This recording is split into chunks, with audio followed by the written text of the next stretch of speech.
Con más de 4.100 metros sobre el nivel del mar, el Parque Nacional Natural Farallones de Cali se constituye como la formación rocosa más alta de la cordillera occidental de los Andes. Es en este punto donde la marea del Océano Pacífico se eleva por lo alto y se desprende poco a poco, a manera de neblina sobre las rocas, líquenes y musgos que cobijan al páramo, al bosque de niebla y la selva húmeda donde se da inicio a esta singular historia. Es aquí, en las altas cumbres del trópico, donde se inicia el ciclo de la vida, donde las aguas empiezan a fluir y las cadenas tróficas se redimen para suscitar el proceso biológico que conocemos como evolución.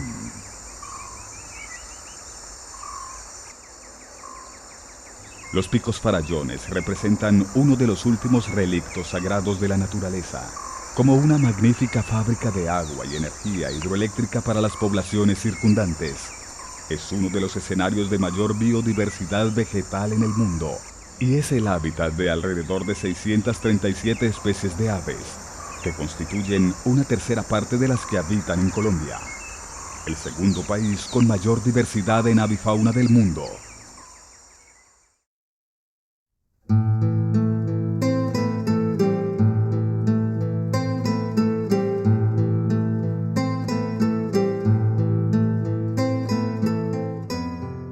Aquí, en horas de la madrugada, en medio del viento gélido y a través de un legendario camino de herradura, marcado por la historia minera y del acerrío, en las faldas de la vertiente nororiental de la cordillera, donde empieza nuestra travesía. Un viaje al corazón de la montaña, en busca del rupícola peruviana, el gallito de roca andino.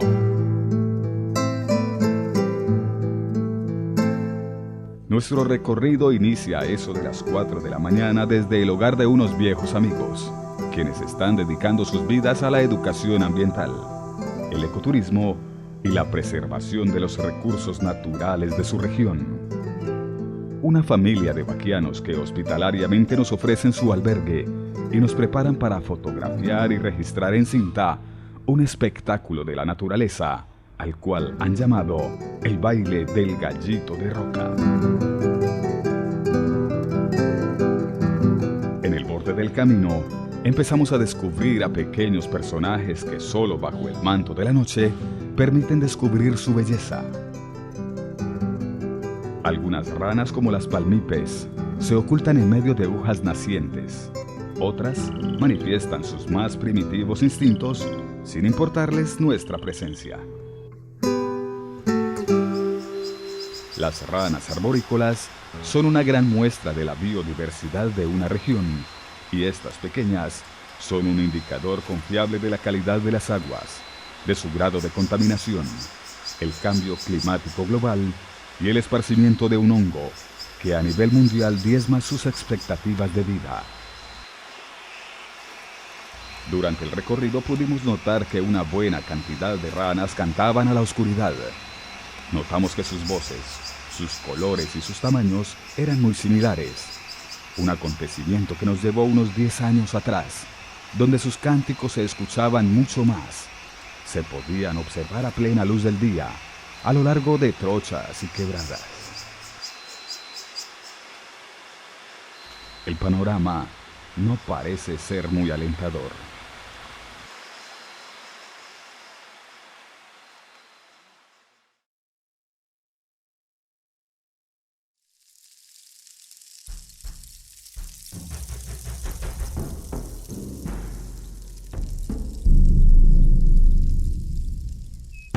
Un bosque de la palabra germánica bush, arbusto, y por extensión monte de árboles, es un área con una alta densidad vegetal. En realidad existen muchas definiciones de bosque, ya que son comunidades de plantas que cubren grandes áreas y funcionan como hábitats naturales, moduladores de flujos hidrológicos y conservadores del suelo, constituyendo uno de los aspectos más importantes de la biosfera de la Tierra. Aunque a menudo se han considerado como consumidores de dióxido de carbono, Los bosques maduros son prácticamente neutros a este, y son solamente los alterados y los jóvenes los que actúan como dichos consumidores.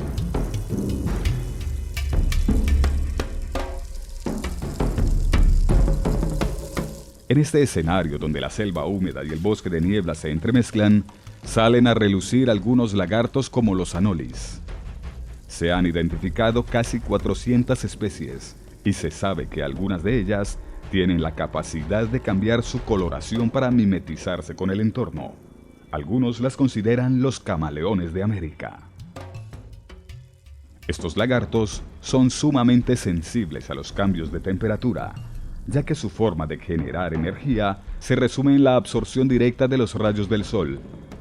En las frías noches, suelen aletargarse a lo largo de hojas grandes como las de los helechos.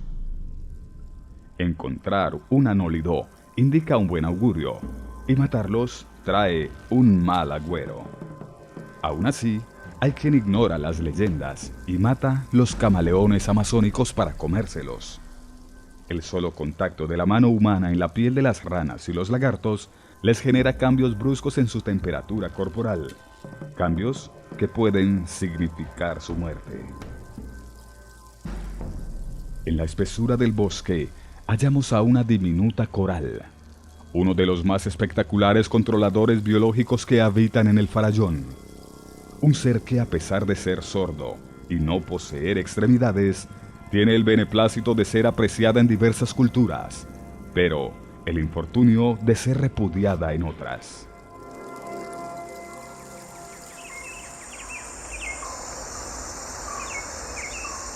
Lagartos y serpientes se encuentran emparentados, y otros miembros de este orden son las culebrillas ciegas, quienes también han perdido las patas y se asemejan superficialmente a las serpientes, como en el caso de este escurridizo individuo, cuya dieta se fundamenta en lombrices y pequeños invertebrados. En nuestra búsqueda por hallar el lek del gallito de roca, pudimos contemplar la complejidad de los procesos biológicos. Nos topamos con los efectos de un poderoso ejército de hormigas ronda. Descubrimos un hábito alimenticio muy particular del barranquero coronado y captamos el colorido y el esplendor de al menos 5 especies de ave que jugarán un papel importante para rastrear al siempre esquivo y admirado rupícola peruviana.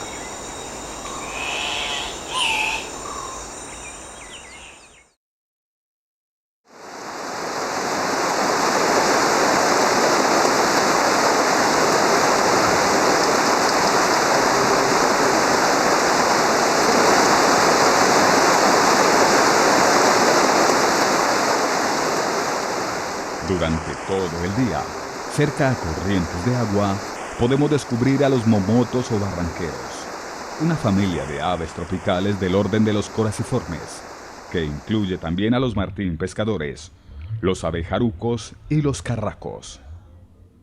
Momo, en la mitología griega, era la personificación del sarcasmo, las burlas y la agudeza irónica. Era el dios de los escritores y poetas, un espíritu de inculpación malintencionada y crítica injusta. Su nombre científico deviene de esta historia y del hecho de que uno de sus vocablos ha logrado que la gente crea que es una bruja que ríe en medio de los bosques.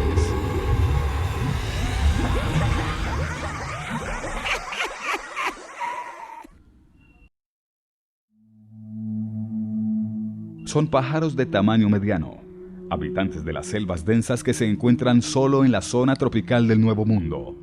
Estas aves tienen el plumaje blando y las colas largas, por lo que en zonas rurales son conocidos como pájaros reloj.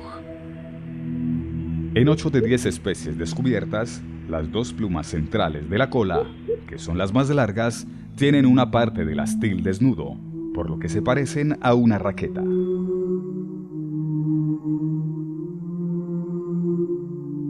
Territorial y tranquilo, permanece quieto por largos periodos y vocaliza a menudo con reclamos graves y profundos. Los momotos anidan en túneles y se alimentan de presas pequeñas como insectos, lagartijas, frutas y también de algunos de los principales enemigos del campesino agricultor, la babosa y el caracol. personajillos indicadores de altos niveles de humedad, que suelen ser diezmados por el poder de los pesticidas químicos, que son utilizados por el ser humano para controlar sus poblaciones sin medir sus consecuencias.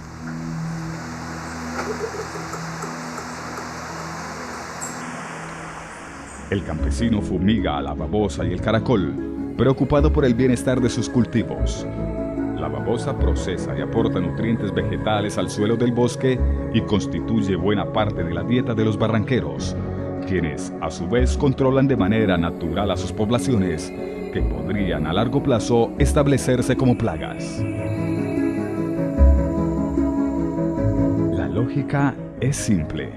El barranquero ingiere una babosa envenenada por la mano humana, y esta magnífica ave corre con la misma suerte de este pequeño glotón. Aún así, el barranquero no es hueso fácil de roer. Este habitante de los bosques húmedos es un indicador viable de la salud de un ecosistema, y para cuando logramos verlos, en ocasiones podemos advertir la presencia de un descomunal ejército que se desplaza por el suelo del bosque.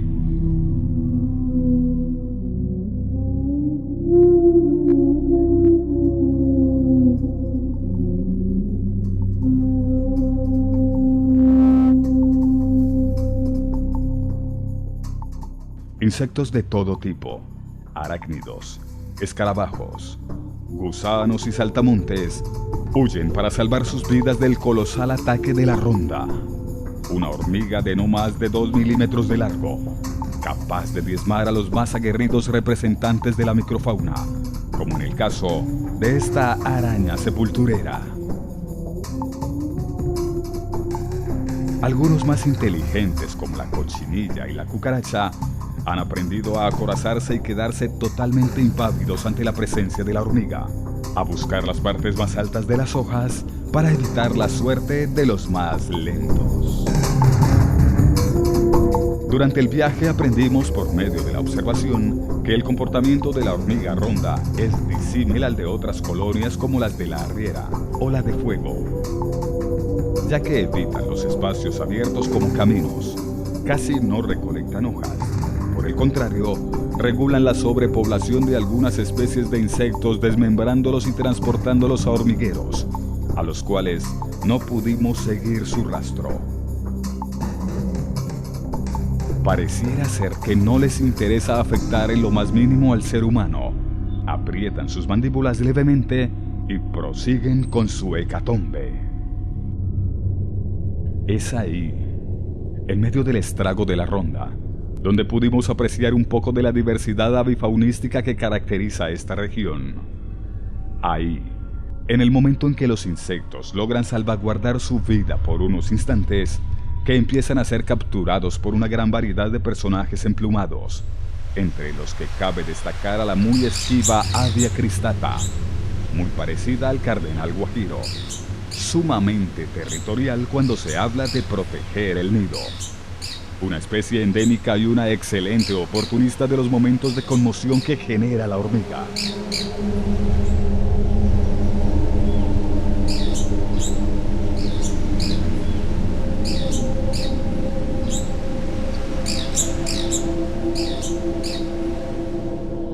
En el bosque de montaña, también descubrimos el fascinante colorido de algunas tángaras.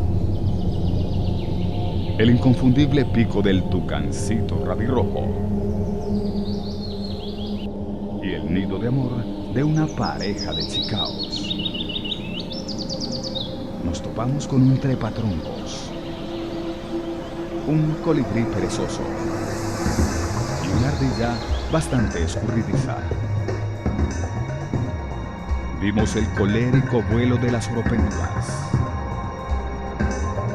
la rígida postura del bien parado, la inconfundible mirada del gavilán caminero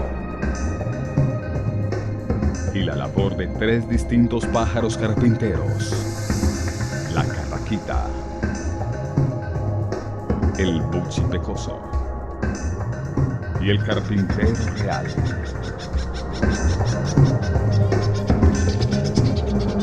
Claro está que no todo puede ser tan bello como este mágico lugar. Algunos huyen y otros cazan.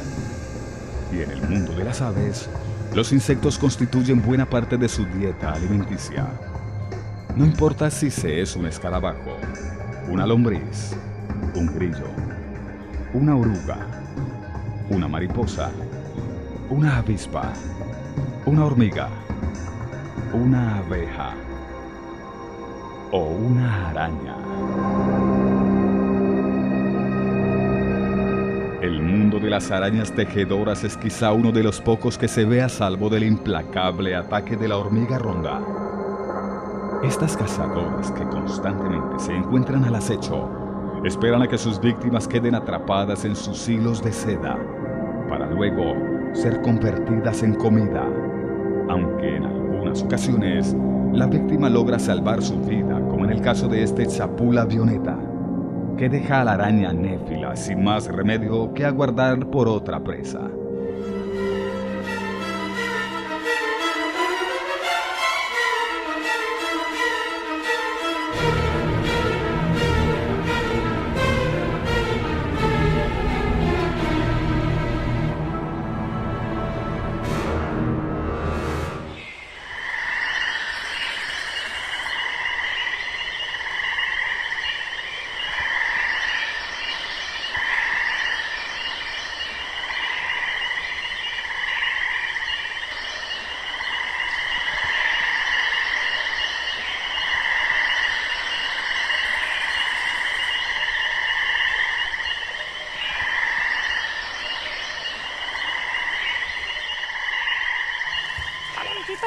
Estoy aquí buscando comidita. Voy a contarles una historia que nos sirva de reflexión a todos. Resulta que en un tiempo muy remoto había un ave que arremedaba el canto de todas las aves. Fue a donde la torcaza y la retó a un duelo. Torcaza, te reto a un duelo, yo canto mejor que tú. La torcaza le dijo, vale. Y empezaron a cantar.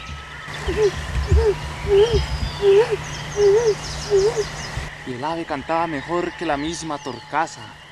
Y la torcaza reconoció su derrota. Está bien, tú cantas mejor que yo. El ave no estaba satisfecha con su victoria.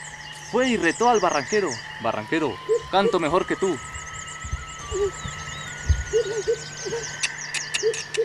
Y el barranquero dijo, tú me has ganado. Y el ave no contenta retó a todas las aves del bosque, pero le faltaba el ave más sabia de todas, el búho. Señor búho, canto mejor que tú y te reto a un duelo.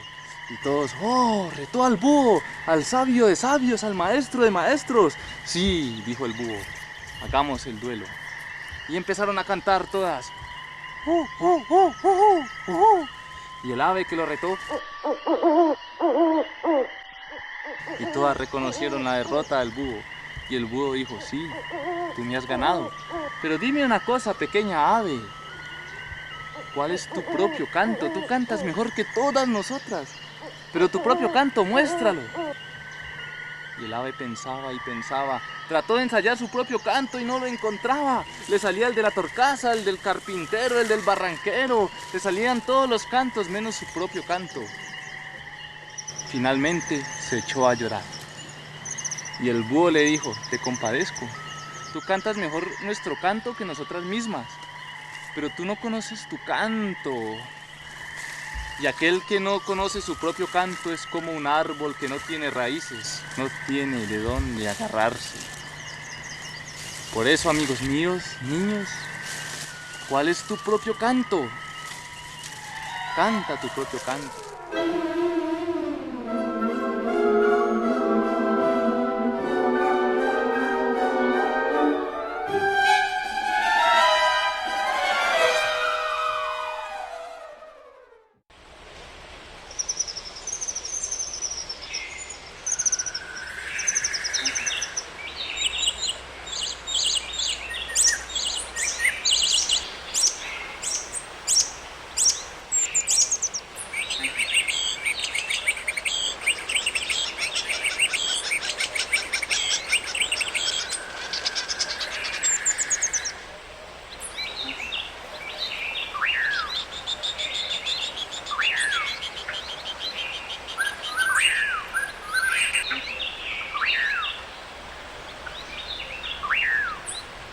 Colombia es el país con mayor diversidad de aves pequeñas en el mundo.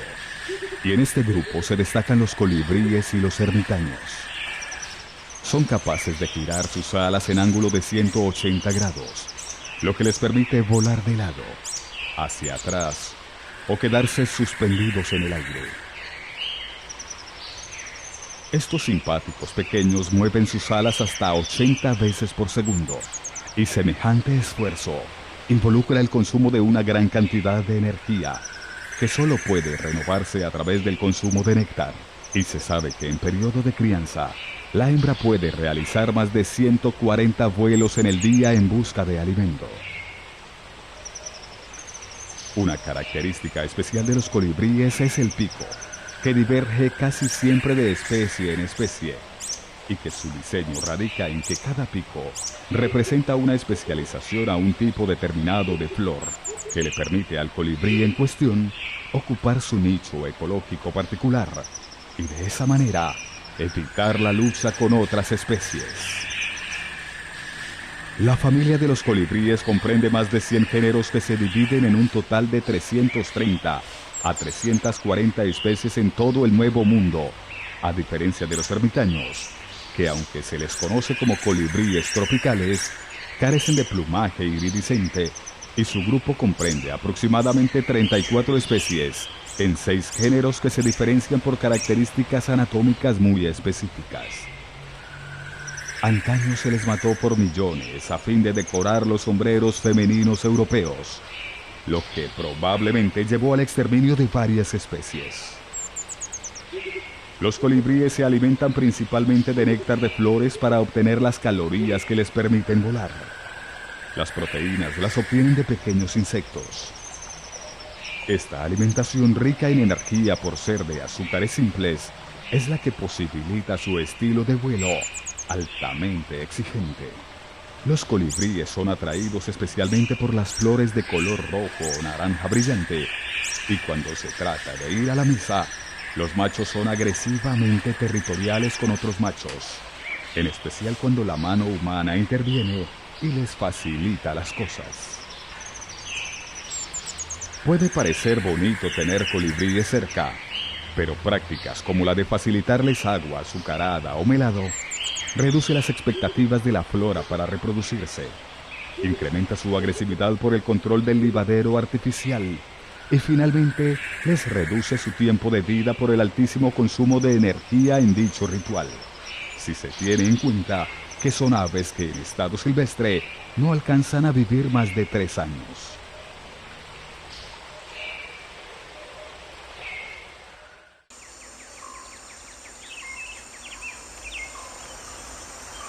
Cuando se habita en el bosque, se hace necesario hallar comida para sobrevivir. Y lo mismo sucede en el caso de las aves, que en una interesante asociación con el ser humano, han logrado obtener algunas facilidades a la hora de ir a la mesa. Como en el caso de estos azulejos.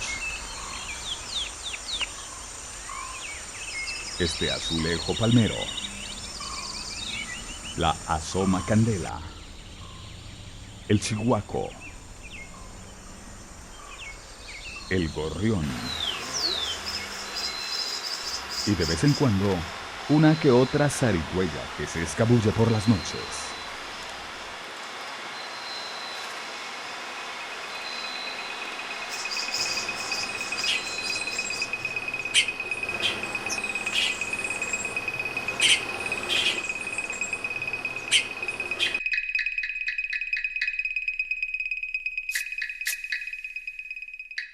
Los farallones de Cali cuentan con una gran cantidad de grupos taxonómicos en fauna y flora típica de la zona ecuatorial en la que se encuentra, a los que se suman variedades de migraciones de fauna desde distintas partes del planeta, como en el caso de este macho de piranga rubra.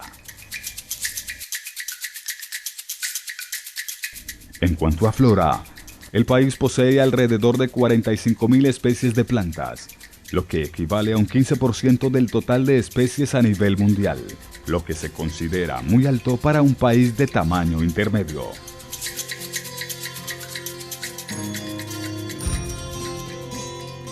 En el recorrido encontramos una gran variedad de orquídeas.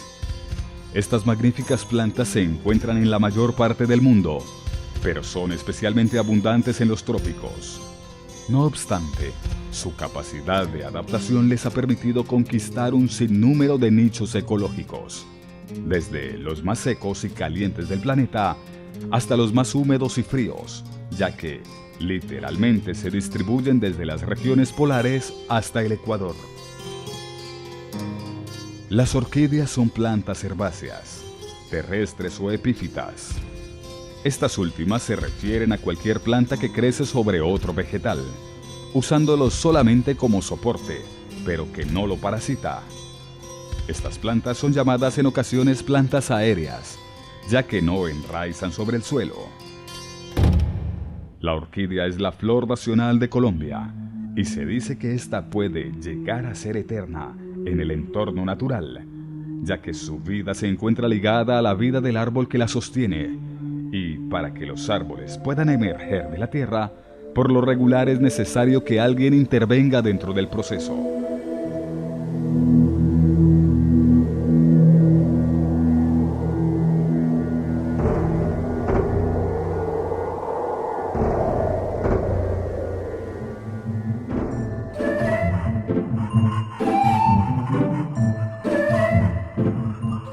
Esta es la guacharaca enana o aracuá, una ave familiar de los paujiles y las pavas. Este personaje, que alcanza casi los 60 centímetros de largo, es bastante territorial, bullicioso y vive en pequeñas bandadas que defienden de forma aguerrida su territorio, aunque en ocasiones muestran su lado gallina. A pesar de su tamaño, a veces es difícil de detectar a simple vista. Es capaz de desplazarse de manera muy elegante y en buena parte de las zonas rurales se han ido acercando cada vez más al ser humano, que ha empezado por hacerle las cosas más fáciles cuando se trata de comer. Se la ve en grupos de 4 a 20 individuos, entre los matorrales de bosques húmedos, buscando los frutos, semillas e insectos de los cuales se alimenta. En términos de comunicación, el macho llama bajo. La hembra responde alto. De ahí que se le conozcan como chachalacas o guacharacas. Estas son aves de mediano tamaño que junto a loras y tucanes ingieren los frutos de los árboles más grandes, los procesan por medio de su aparato digestivo y los devuelven a la madre tierra para que los nuevos árboles puedan emerger y continuar con el ciclo de la vida.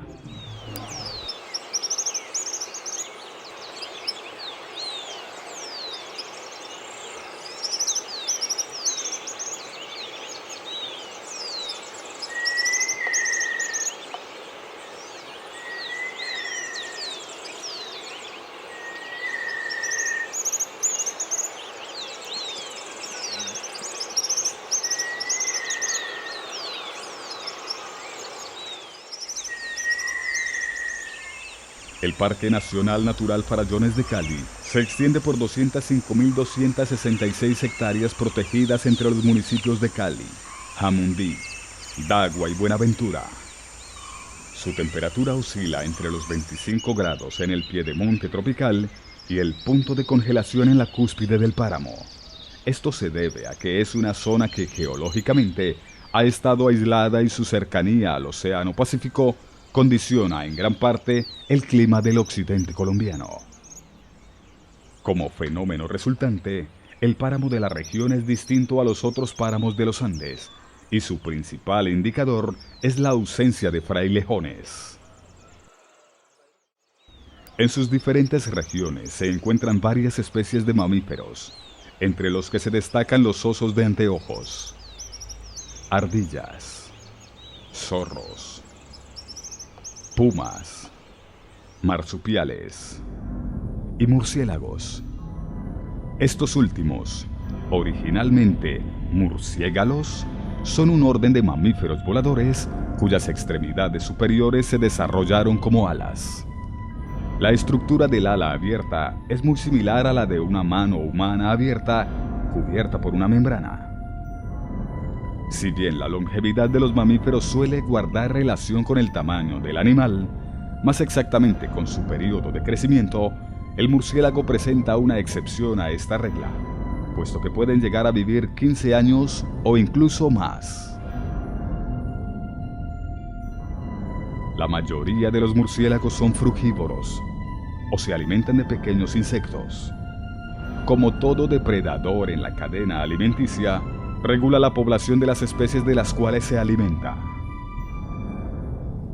Cumplen un papel muy importante en la naturaleza, como polinizadores, dispersores de semillas y controladores de plagas de insectos.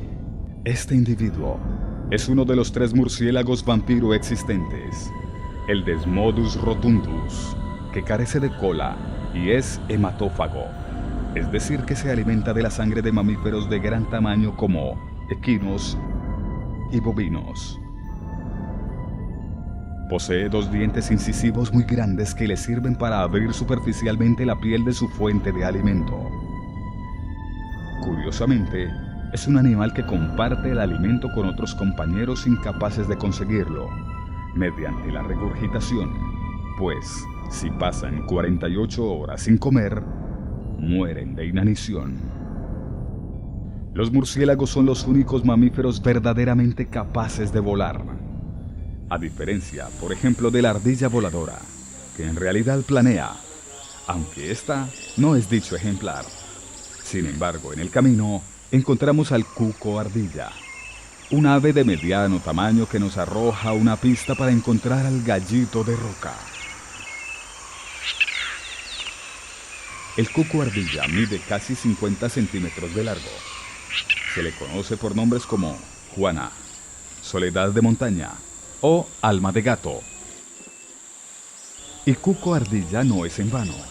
Este simpático habitante de los farallones salta entre las ramas y corre a lo largo de ellas como una ardilla atrapando orugas, incluidas las que tienen espinas y pelos urticantes.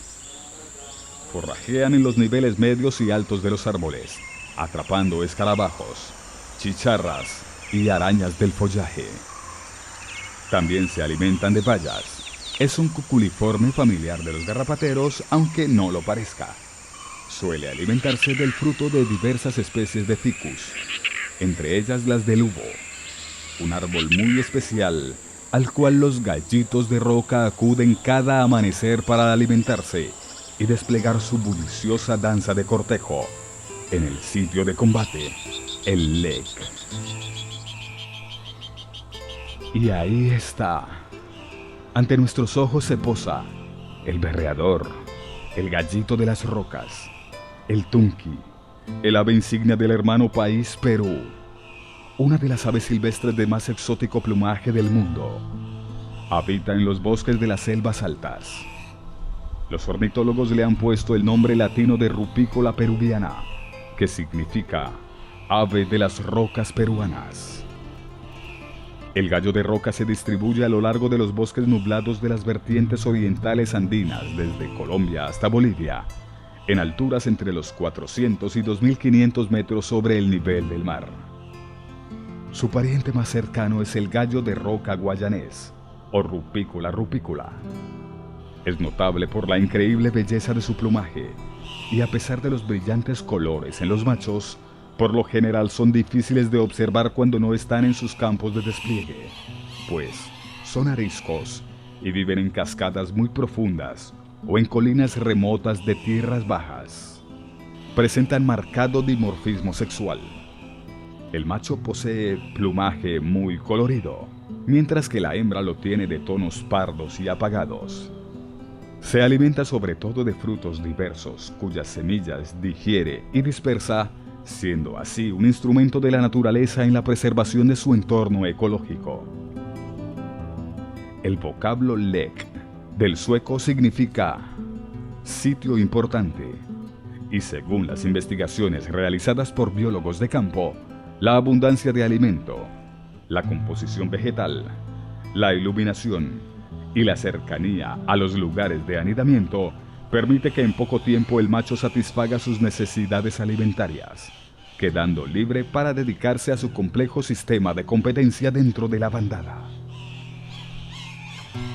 La hembra se encarga sola de la incubación y el cuidado de las crías, pero no se queja de ello, ya que la colaboración del macho en estas tareas podría resultar altamente peligrosa, pues la cercanía del macho al nido atraería la atención de los depredadores. El color apagado de las hembras toma entonces un valor fundamental para evitar ser detectada por sus enemigos. Entonces surge la pregunta obvia: ¿qué es lo que ofrecen los machos a estas autosuficientes hembras? La respuesta parece ser, simplemente, sus habilidades como cantantes y bailarines. Las singulares demostraciones de los machos bailando y cantando en los lek constituyen una eficaz forma de selección entre los machos de la especie. El macho que baile mejor a los ojos de la hembra y aquel que regrese puntual cada día a la sesión de baile, evitando ser presa de los depredadores, será elegido para brindar sus genes a las nuevas generaciones del rupícola peruviana.